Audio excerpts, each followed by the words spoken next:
Good afternoon. My name is Dana Bell, and I'm going to do a short video introducing four of the books that I have written. The first one, Winter Awakening, stars this little guy here. His name is Word Warrior. This is Rowena. She's a wolf. She shows up later in the story. This is a post-apocalyptic tale where they don't really know what happened or why it happened or when it's going to end. Now, in this book, there are no human characters at all. This is all told from their perspective, how they view things, how they see things, smell things, how cold it is, and how things change, which Word Warrior is the main instigator of. Now, instead of actually doing a reading from the book, there is a poem in here that actually was written with a melody when it was written, and I am going to actually sing it to you. This is later in the book after he's won Tamora, his first female or first wife, and they've had kittens, and this is what she sang to them. Soft purr, quiet song, suck well, my baby, grow fast, live long, sire your own young. Sleep well, young one, grow up to hunt. I will teach you how to eat rat. Feel my strong tongue cleaning your body. I will care for you until you're weaned. Soft purr, quiet song, sleep well, my baby. I will say that Winter Awakening is the first book in a trilogy. The second book, Winter Emergence, is currently at the publisher. And the third book, Winter Moon, is in progress, and I'm hoping to have it finished by the end of this year. It is available on Amazon. So if you want to look that up, go ahead. My second book is God's Gift. Now, notice the very gorgeous cover. This was done by Michael Carroll, who is a very well-known artist. And he is the guy who does all those absolutely gorgeous space paintings for NASA. And trust me when I say it was a huge surprise when I said, "Will you do the cover?" And he said yes. I was like, Michael Carroll's going to do my cover. It was a huge surprise. And I am thrilled. Still thrilled. So I'm going to do a very short reading from this as well, from chapter 1. But I do want to tell you the premise that this book was written on. And that was, God told us you were coming. Tell us about his son, were the first words the aliens spoke to the human settlers.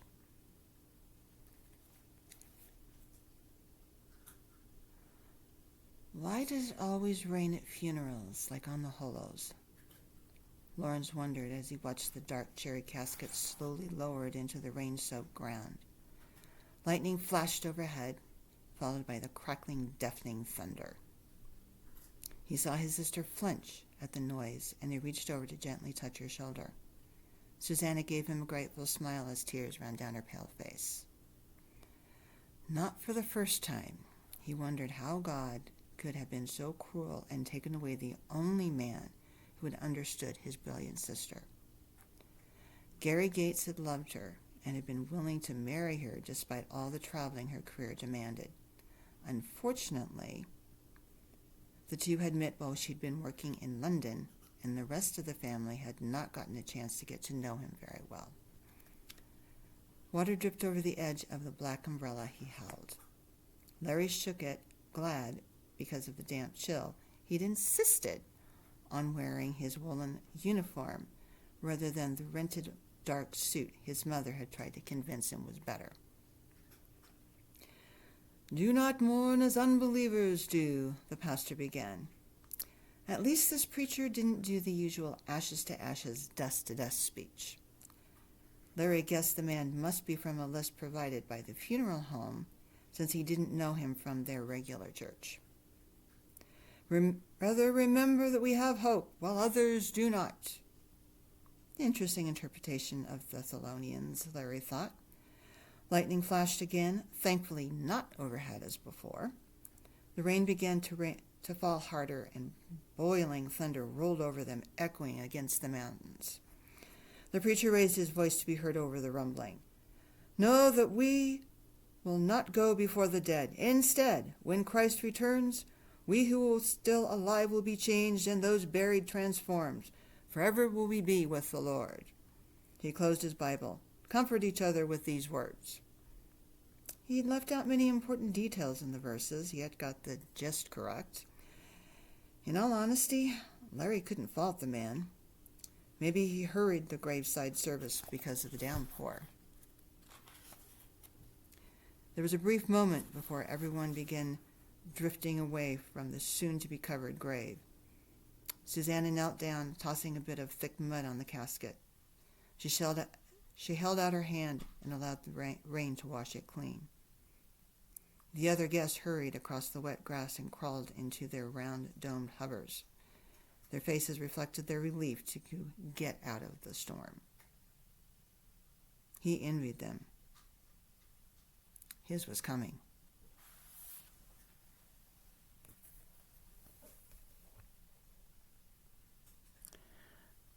And then it goes on from there and takes some very interesting twists.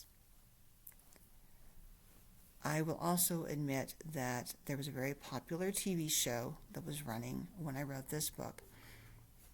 And there were a lot of kind of in-jokes around Cheyenne Mountain about it. I actually included those in the book. So you read it, you might want to watch for those. Now, this book just came out last year. This is a collection of cat stories. It's called Bast, Chosen Ones, and Other Cat Adventures. Isn't this an absolutely gorgeous cover? I have to show you the back. Now, the reason I'm showing you this back is because I have a story in here about these guys.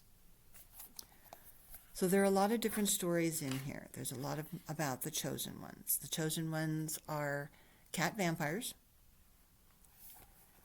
but not the usual, cat turns another cat into a vampire. It's a little bit different twist than that.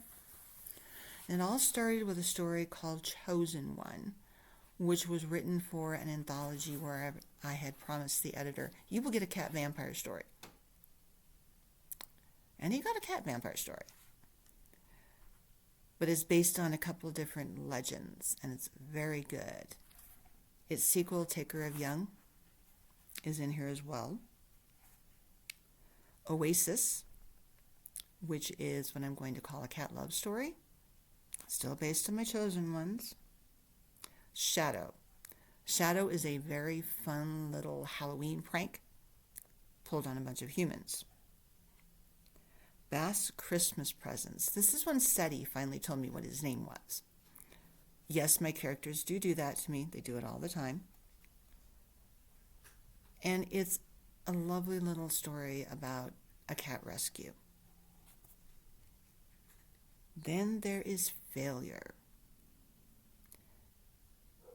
Failure is a zombie story. And I believe Illusion is the sequel to it.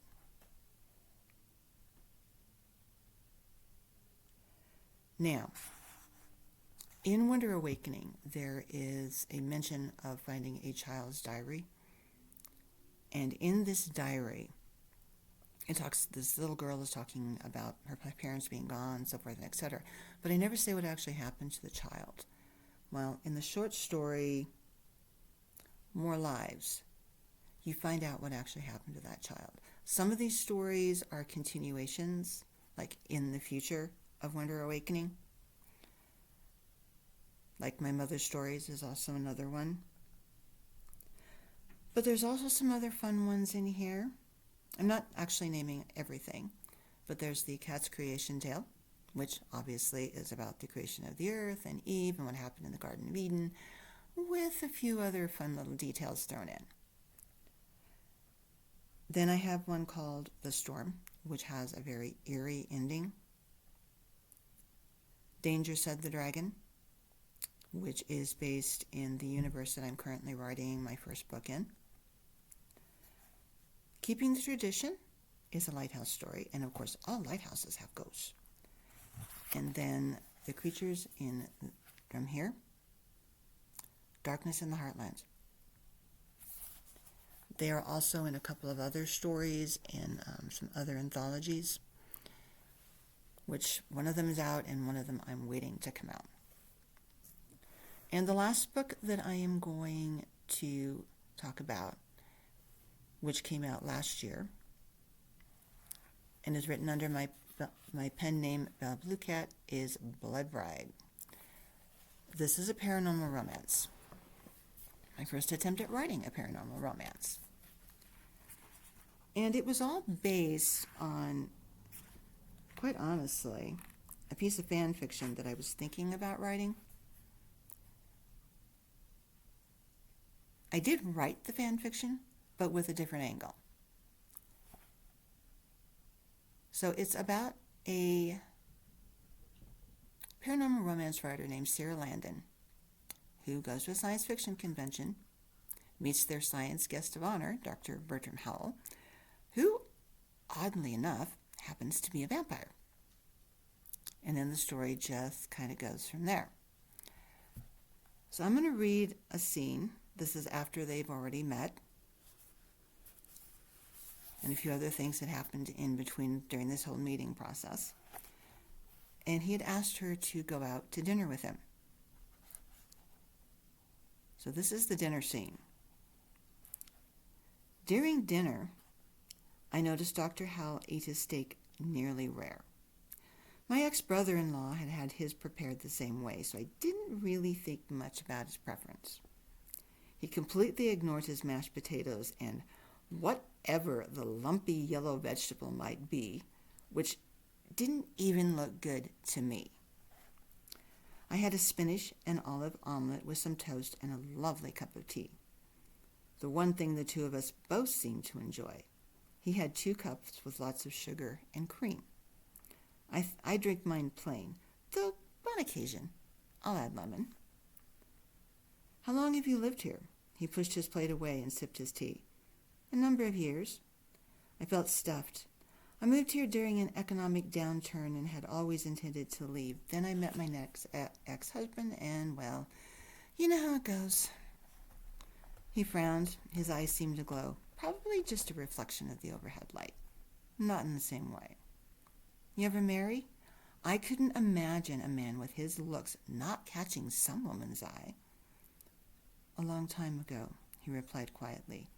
I almost didn't hear him over the loud conversations around us. I hadn't chosen a fancy place, just an old-fashioned diner with silver and red everywhere. The waitstaff dressed like the 1950s and the air filled with the smell of grilled hamburgers, onions, and apple pie. What happened? I really hoped he hadn't suffered the same fate I had.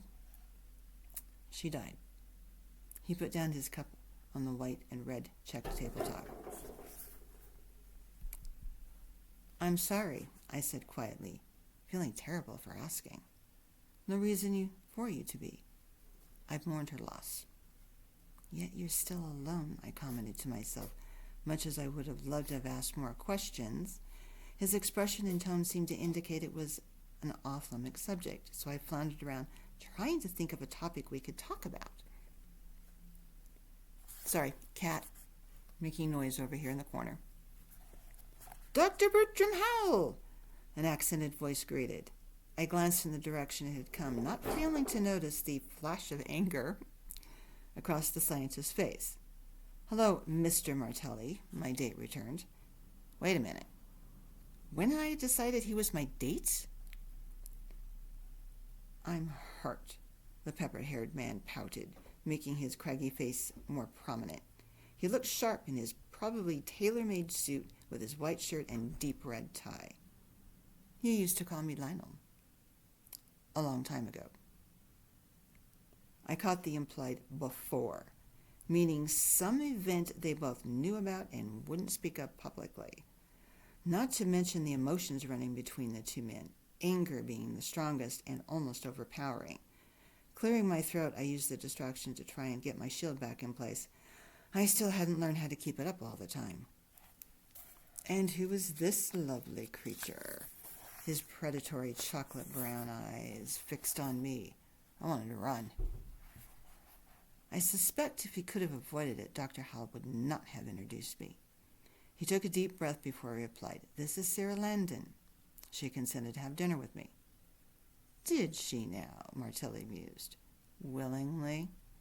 Dr. Howell frowned. "Of course." "You have more courage than I gave you credit for," the Italian chuckled. I cringed. "I'll leave you to your meal." He cast a significant glance from Dr. Howell to me and back again. "If you are around for the next few days, I would enjoy catching up. I have appointments scheduled." "Nice dodge," I silently complimented him. "I'm sure you do." Martelli turned and gave me a calculated smile. "Have a pleasant evening, Miss Landon." His gaze returned to my companion. "We'll talk later." His tone sounded like a veiled threat. He strolled away, and I shuddered. I don't like him. Nor do I. He motioned for the check. I apologize for his bad manners. He's just creepy. The word I really wanted to use, terrifying.